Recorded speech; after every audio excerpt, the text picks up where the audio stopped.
What's going on, people? We are Tottenham TV here, back here for yet another Tottenham update, giving the people what they want with the Irish Hotspur, David Harris, back on the Tottenham updates.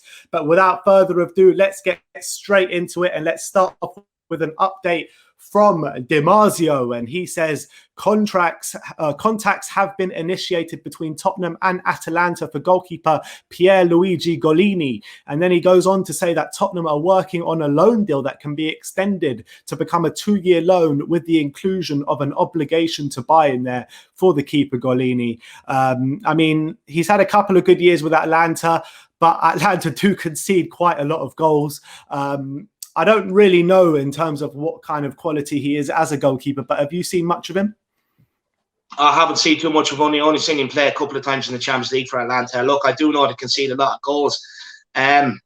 Worrying in that aspect. But what I will say, if it is true that it's a loan with maybe a 2-year option with the option to buy, that's not a bad deal to take, to be honest with you, because it means the first year we can bring him in, see if he is good enough to kind of, replace Hugo Lloris, considering we still don't know what's going on with his future. And then if you do think he's going to cut the mustard and Hugo Lloris does decide to leave at the end of his contract, you're not stuck. You're not being put in a position where everyone knows you want a goalkeeper, you're being overcharged. You can take this guy in, and it gives you another year on that loan before you have to buy him as well. So if it does happen, it would be a good deal, in my opinion. Yeah, I completely agree there. Let's move on. Updates from Ali Gold. The first one is talking about Gareth Bale, and he says Nuno Espirito Santo has ruled out another Gareth Bale return to Tottenham Hotspur, and I think he was talking about that in the press conference just before the Leyton Orient game. And for me, it's a bit upsetting that Gareth Bale won't return, because I think that he does show the quality. He showed it in the Euros. He showed it in the back end of the season for Tottenham Hotspur. And I think he could show it again if he did come next year. But it is what it is, and it doesn't look like Gareth Bale is returning to the club. Disappointing. I have to say it is disappointing. Look, I was torn on him last season. I really was torn on him. But once I took time to reflect and kind of looked at it, I looked at the situation with the squad. So we don't have Carlos Vinicius backup striker. So if we could have got Gareth Bale back, it would have brought us a backup striker. Plus, you could play him on the right hand side there as well. And as well, against the smaller teams, he's an ideal player to have because he has that it factor, that wow factor, where you can just cut inside, curl one in. And traditionally, like sometimes we have kind of struggled to break down some of the smaller teams. So he kind of solved that problem for us. And plus, he finished last season with a very good return. I think he was just behind Mo Salah with his return off that right-hand side in the end. So, look, for me, I'm disappointed. Plus, it's one of them things growing up. You've watched this guy, then he's come back to Tottenham. I would have liked to see one more year out of him, especially with the situation the squad is in at the minute. But it is what it is. Look, we'll move on. Yeah, 100%. But like you say, like his record speaks for itself last season. Most goals per minute in the Premier League, #1. And also 11 goals cannot be sniffed at in the Premier League with the amount of games he played. I mean, I think it's a no-brainer to bring him back, but it might be out of our control now. So yeah, you're right. It is what it is. And we move on. The next one from Ali Gold is, at this current moment in time, there does not appear to be anything concrete linking Tottenham for Lyon midfielder Houssem Aouar, who's reportedly available for £25 million. It was also reportedly stated that Arsenal have pulled out the running for him. So I think it's an absolute no-brainer. The guy is top quality. Just bring him through the door, Daniel. I don't know what you're even playing around at. What are you thinking about the situation, Dave? Look, go and get the guy. Go and get the guy. I've said this before. Arsenal wanted him all last season, went all out for him, couldn't get him. It's getting one over your rivals. We can shit all over the scum with that one, which would be absolutely brilliant. Maybe you and Sim can get together and make a video like they did. You know what I mean? He's friends with Ndombele, which would be good. Ndombele probably needs a friend and a motivator beside him. Where sometimes when you're playing with a friend or someone that you've played with before, they can motivate you to get the best out of you. He could do that. And plus, they had a brilliant relationship at Lyon, in the midfield as well. So it would work perfectly. And I don't want to see any of this arguing over 2.5 million in a bag of potato. I just literally want him to pay the 25 million, and that's it. That's it. Just pay it up front. You're going to get a class player. So there's nothing there that should turn Daniel Levy away from paying the money. You should just pay the 25 million up front. Go and get him. Yeah, I mean, it's pennies for a guy of that quality. It really is absolute pennies. So for me, it's an absolute no-brainer. But guys, let me know what you think in the comment section below. Is it an absolute no-brainer to go for Houssem Aouar for 25 million? Because I can't see it not being. But let's move on. Talking from Matt Law, he says Harry Kane's England teammates believe he could refuse to return to pre-season training with Tottenham Hotspur in a bid to try and force a move to Manchester City this summer. I mean, I can't really see this one happening. I can't see Harry Kane refusing to return to pre-season at Tottenham Hotspur. What are you thinking on the situation? Nah, look, I think the England teammates are completely misread it. We do have to realise there's Chelsea players in there. They want Harry Kane, so you know it could be them putting stuff out in the press. Arsenal players are there, you know, of course the scum rivals. They could be putting stuff out in the press. Now, I wouldn't take anything to it. Harry Kane for me, I think, is the type of guy. Even if Daniel Levy said no, you're not going anywhere for at least one more season, I think he's going to come back and give us the best season he's ever given us. That's just the sort of lad he is. If we refuse him a move again, I expect him to come down, train harder, and play his socks off to a point where, you know, it's impossible for the big clubs not to come in for him. So for me, I think that's a non-runner. I really do. I think I don't understand where that's coming from. I do think it's like Chelsea, you know, trying to upset the apple cart a bit, maybe.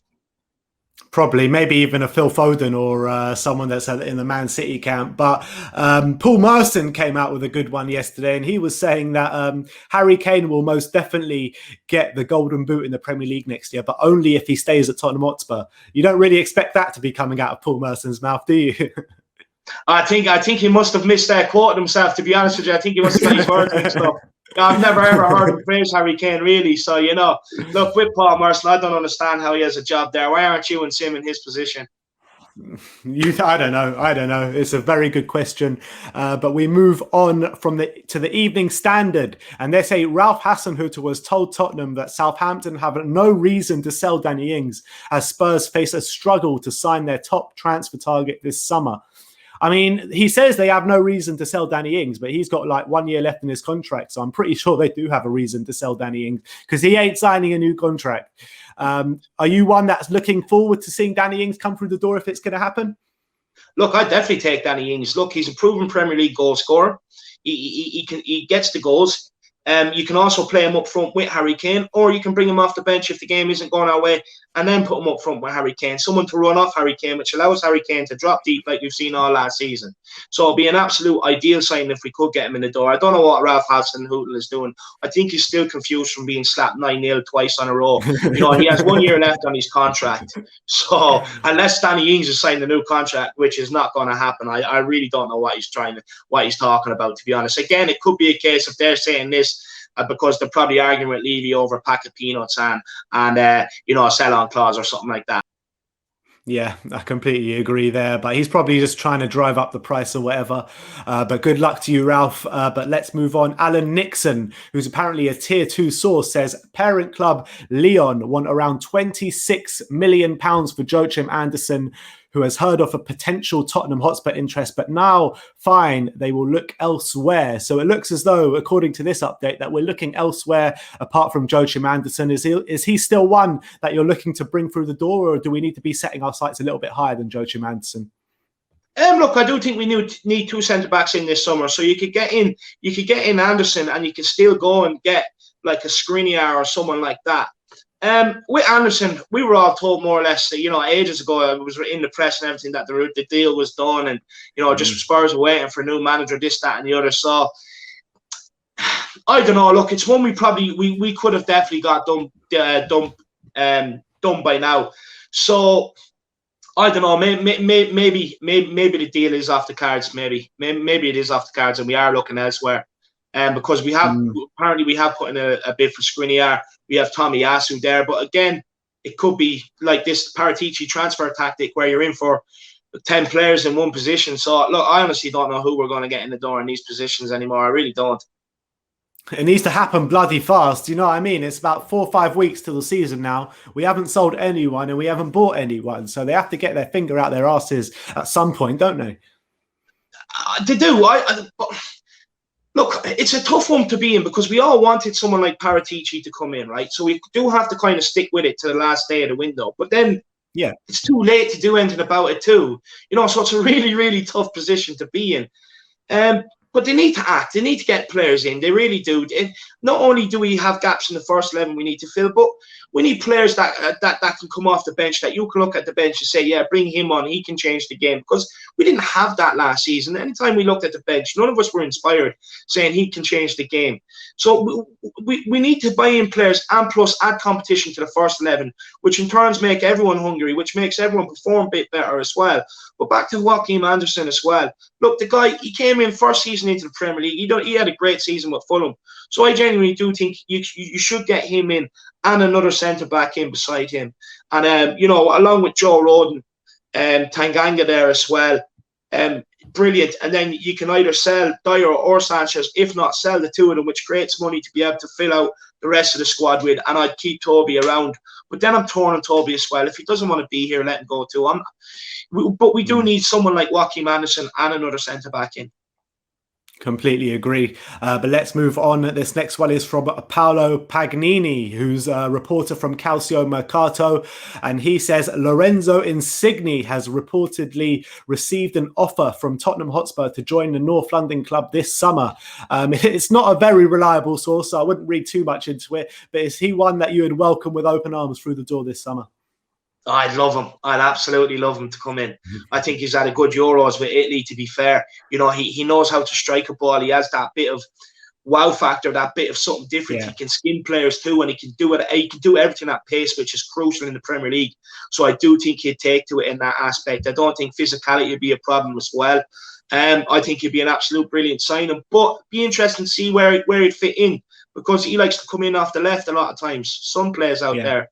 So it'll be interesting to see how he fits in. I don't think they're... Look, if there is truth to it, by all means, go and get him. But I'm not sure whether that one's true or not. Yeah, me too. But this last one, if you don't know that one's true, this one most definitely is not true. And it's from Duncan Castles. And he says, Tottenham Hotspur are interested in Real Madrid defender Raphael Varane. To be honest, it probably is true. We are interested, but there's no chance of him coming through the door. This one stinks of Real Madrid putting something in the press to hurry Manchester United up, in my opinion.